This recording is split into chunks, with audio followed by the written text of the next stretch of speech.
Hello बच्चों, revision lecture में आपका स्वागत है। पहले सीलिया और फ्लैजेला रिवाइज करेंगे, फिर प्लास्टिड। बच्चों, सीलिया सिर्फ यूकैरियोट में है। सीलिया के नंबर ज्यादा हैं, सीलिया छोटे होते हैं और सीलिया ओर्स की तरह काम करते हैं। जैसे जो नाव के जो चप्पू होते हैं, वो चप्पू पहले आगे जाएंगे फिर पीछे जाएंगे। ठीक है, तो उन चप्पू को ओर्स बोलते हैं। तो वो कैसा मूवमेंट कर रहे हैं, आगे पीछे, टू एंड फ्रो मूवमेंट, जिसको बोलते हैं oscillatory movement. Flagella prokaryote eukaryote दोनों में है। फ्लैजेला का नंबर कम होता है बट फ्लैजेला लंबे होते हैं। फ्लैजेला स्नेक लाइक मूवमेंट करते हैं। ठीक, प्रोकैरियोट में फ्लैजेला फ्लैजेलिन प्रोटीन का बना है, यूकैरियोट में फ्लैजेला ट्यूबलिन प्रोटीन का बना है। प्रोकैरियोट का फ्लैजेला और यूकैरियोट के फ्लैजेले के स्ट्रक्चर अलग अलग होते हैं। जब आप यूकैरियोट फ्लैजेला का डायग्राम देखोगे, येलो कलर से सेल वॉल है, ब्लू कलर से सेल मेम्ब्रेन है। ये जो स्ट्रक्चर है इसको बोलते हैं बेसल बॉडी। बेसल बॉडी आपको पढ़ाया जाएगा, अभी सीलिया फ्लैजेला कंप्लीट नहीं हुआ था। इस बेसल बॉडी से ये जो ग्रीन कलर का स्ट्रक्चर अराइज है, इसको बोलते हैं फ्लैजेला। आप इसको सीलिया भी बोल सकते हैं क्योंकि दोनों का स्ट्रक्चर सेम होता है। और ये कवर्ड है फ्लैजेला किससे, ब्लू कलर से। ब्लू कलर मतलब सेल मेम्ब्रेन, इसका मतलब फ्लैजेला सेल मेम्ब्रेन का एक्सटेंशन है। सीलिया फ्लैजेला माइक्रोट्यूब्यूल से बने हैं और माइक्रोट्यूब्यूल ट्यूबलिन प्रोटीन से बने हैं। और ट्यूबलिन प्रोटीन दो टाइप के हैं, अल्फा एंड बीटा। अब आप इस डायग्राम में देखिए, ये है बेसल बॉडी, ये है ब्लू कलर से सेल मेम्ब्रेन। ये जो लंबा सा स्ट्रक्चर है ये फ्लैजेला है, बट ये फ्लैजेला इस ब्लू कलर से कवर्ड है। ये पूरा का पूरा लंबा क्या है, फ्लैजेला है। ऐसे मान लीजिए ये फ्लैजेला है और फ्लैजेला को कवर किया हुआ है मेरे हाथ ने, तो मेरा हाथ हो गया सेल मेम्ब्रेन। तो फ्लैजेला सेल मेम्ब्रेन से कवर्ड है। तो ऊपर से अगर मैं इसको चेक करूंगा, ठीक है, ऊपर से, अब मैं इसको ऊपर से अपनी उंगली को ऐसे कट करूंगा, फ्लैजेला को ऊपर से कट करूंगा। तो जब मैं ऊपर से कट करूंगा तो कट करने के बाद ये स्ट्रक्चर स्टडी करने वाला हूं मैं कि ऊपर से कैसा दिख रहा है। ये जो स्ट्रक्चर है जिसकी मैं स्टडी करूंगा, यही वो स्ट्रक्चर है जिसकी मैं स्टडी करूंगा, इसको बोलते हैं एक्सोनिम। तो जब मैंने इसकी स्टडी की ऊपर से, तो मुझे क्या मिला, मुझे बाहर की तरफ डबलेट्स मिले। ए और बी एक डबलेट, ए और बी एक डबलेट, ए और बी एक डबलेट, ए और बी एक डबलेट। तो ऐसे मुझे कितने डबलेट्स मिले, कितने डबलेट्स मिले, 9। 1 2 3 4 5 6 7 8 9। तो मुझे 9 डबलेट्स मिले। कहां पे मिले, बाहर की तरफ। तो पेरिफेरी में है 9 डबलेट्स। ठीक, एक डबलेट में दो माइक्रोट्यूब्यूल हैं। एक माइक्रोट्यूब्यूल का नाम है ए, दूसरे का नाम है बी। और ये माइक्रोट्यूब्यूल किससे बने हैं, ट्यूबलिन प्रोटीन से बने हैं। ट्यूबलिन प्रोटीन का नाम है alpha tubulin and beta tubulin. तो आप किसी भी माइक्रोट्यूब्यूल को देखो, ए माइक्रोट्यूब्यूल में देखो, ये जो ग्रीन ग्रीन कलर के डॉट्स आपको बहुत सारे दिख रहे हैं। बी माइक्रोट्यूब्यूल में भी आपको बहुत सारे ग्रीन ग्रीन कलर के डॉट्स दिख रहे हैं। इन डॉट्स का मतलब है अल्फा ट्यूबलिन प्रोटीन और बीटा ट्यूबलिन प्रोटीन। तो ए एंड बी दो माइक्रोट्यूब्यूल हैं। ये दोनों माइक्रोट्यूब्यूल ट्यूबलिन प्रोटीन से बने हैं, जिनको मैंने डॉट से दिखाया है। ठीक, तो बाहर की तरफ पेरिफेरी में 9 डबलेट हैं। ठीक, एक डबलेट में दो माइक्रोट्यूब्यूल, तो 9 डबलेट में 18 माइक्रोट्यूब्यूल। तो बाहर की तरफ हो गए 18 माइक्रोट्यूब्यूल। सेंटर में दो माइक्रोट्यूब्यूल है, ये भी अकेला है, ये भी अकेला है। तो सेंट्रल माइक्रोट्यूब्यूल कैसे हैं, आपके सिंगलेट हैं। और ये दोनों सेंट्रल माइक्रोट्यूब्यूल किससे कनेक्टेड हैं, ब्रिज से कनेक्टेड हैं। और किससे कवर्ड हैं, सेंट्रल शीट से कवर्ड हैं। ठीक, ए से कुछ प्रोटीनेशियस स्ट्रक्चर निकले हैं।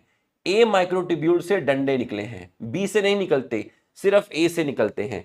इन डंडों को बोलते हैं रेडियल स्पोक। ये भी प्रोटीन से बना होता है। तो टोटल रेडियल स्पोक्स कितनी हो गई, 9 हो गई। ए और बी, इस डबलेट में ए और इस डबलेट में बी, ए और बी माइक्रोट्यूब्यूल आपस में जुड़े हुए हैं। जिस स्ट्रक्चर से जुड़े हैं उसको बोलते हैं इंटर डबलेट, और उसी को बोलते हैं ए बी लिंकर। मतलब वो स्ट्रक्चर जो ए और बी माइक्रोट्यूब्यूल को जोड़ता है, या मैं कहूं दो पेरिफेरल डबलेट को जोड़ता है। तो बाहर की तरफ है 9 डबलेट, सेंटर में है 2। तो 9 2 जा 18, 18 + 2 = 20। अब ये जो दो रेड कलर के गोले, ये रेड कलर के गोले, ये रेड कलर के गोले, ये रेड कलर के गोले, ये रेड कलर के गोले, ये रेड कलर के गोले, तो ये गोले कहां से निकल रहे हैं? ये ए माइक्रोट्यूब्यूल से निकल रहे हैं। इन गोलों को बोलते हैं आर्म्स, और इन आर्म्स में भी प्रोटीन प्रेजेंट होता है, बट उस प्रोटीन का नाम हमें याद नहीं रखना। तो ये आपको समझ में आ गया होगा। ये देखिए आर्म्स, आर्म्स में है डाइनिन प्रोटीन, याद नहीं रखना। इंटर डबलेट ब्रिज में है नेक्सिन प्रोटीन, याद नहीं रखना। ठीक है, ये आपको समझ में आ गया होगा। उसके बाद मैंने आपको बताया था प्लास्टिड एक बड़ा ऑर्गेनिल है, माइक्रोस्कोप में विजिबल है, ऑल प्लांट्स एंड न्यूक्लिया के अंदर मिलता है। इसमें पिगमेंट्स प्रेजेंट होते हैं, जिसकी वजह से आपका प्लांट के डिफरेंट पार्ट में कलर आता है। इसके 3 टाइप्स होते हैं पिगमेंट के बेसिस पे, क्रोमो, क्लोरो एंड ल्यूकोप्लास्ट। ठीक है, ल्यूकोप्लास्ट के अंदर पिगमेंट नहीं होता, ये फूड को स्टोर करता है। इसमें 3 टाइप के आता है, अगर स्टार्च स्टोर करे तो माइलोप्लास्ट, प्रोटीन स्टोर करे तो elaioplast, fat and oil store करे तो आप इसको बोलते हैं एलियोप्लास्ट। अब यहां पर मैंने आपको बताया था कि आपकी 2 मेम्ब्रेन है, आउटर और इनर। आउटर में पोरिन्स प्रेजेंट है इसलिए वो ज्यादा परमेबल है, इनर में पोरिन्स प्रेजेंट नहीं है इसलिए वो लेस परमेबल है। ये एक flat membrane sac like coin like structure था जिसको थाइलेकॉइड बोलते हैं। इसके अंदर स्पेस को ल्यूमेन बोलते हैं, और ये ल्यूमेन कवर्ड है किससे? मेम्ब्रेन से। इसके मेम्ब्रेन में पिगमेंट प्रेजेंट होते हैं, वो पिगमेंट लाइट को एब्जॉर्ब करते हैं और परफॉर्म करते हैं लाइट रिएक्शन। और लाइट रिएक्शन कहां होती है? लाइट रिएक्शन में सिर्फ एनर्जी फॉर्म्ड होती है, और वो एनर्जी डार्क रिएक्शन में यूटिलाइज होती है जहां आपका फूड बनता है। ठीक, उसके बाद है 2 ग्रेना। अब देखिए बहुत सारे थाइलेकॉइड आपस में जुड़ेंगे तो एक यूनिट बनेगी जिसको बोलते हैं ग्रेना। तो ग्रेना में थाइलेकॉइड एक दूसरे के ऊपर जुड़ते हैं और ऐसा लगता है कि एक एक कॉइन्स का पाइल बन गया है, लगता है 5 रुपए के सिक्के एक के ऊपर एक रखे हुए हैं।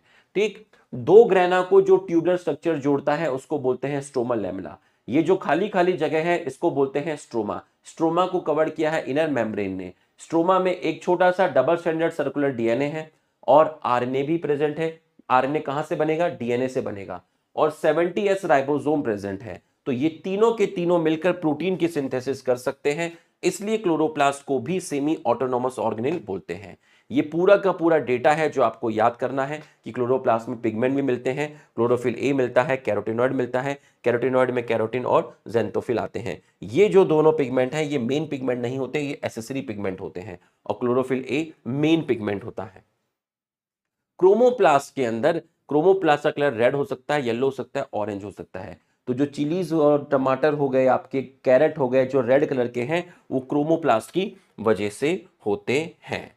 तो बच्चों यहां तक, और उसके बाद हमने इनके बीच में कॉमन आपको बताया था कि दोनों ही सेमी ऑटोनोमस हैं, दोनों में ही फिशन होता है, दोनों में डबल स्टैंडर्ड सर्कुलर डीएनए है, दोनों में 70s राइबोसोम है, दोनों की आउटर मेम्ब्रेन में पोरिन्स हैं, इसलिए आउटर मेम्ब्रेन दोनों की परमेबल है, दोनों ही डबल मेम्ब्रेन वाले हैं, दोनों में ही एटीपी की सिंथेसिस होती है। माइटोकॉन्ड्रिया में एटीपी की सिंथेसिस को ऑक्सीडेटिव फॉस्फोराइलेशन बोलते हैं, यहां पर फोटोफॉस्फोराइलेशन बोलते हैं। ठीक है, दोनों में इलेक्ट्रॉन ट्रांसपोर्ट चेन होती है। इलेक्ट्रॉन ट्रांसपोर्ट चेन यहां नहीं पढ़ाई जाती, फोटोसिंथेसिस और रेस्पिरेशन इन प्लांट में पढ़ाई जाती है। यहां पर ईटीसी माइटोकॉन्ड्रिया की इनर मेम्ब्रेन में होती है और यहां क्लोरोप्लास्ट की थाइलेकॉइड मेम्ब्रेन में होती है। बच्चों लेक्चर कैसा लगा कमेंट करके जरूर बताइएगा। Thank you.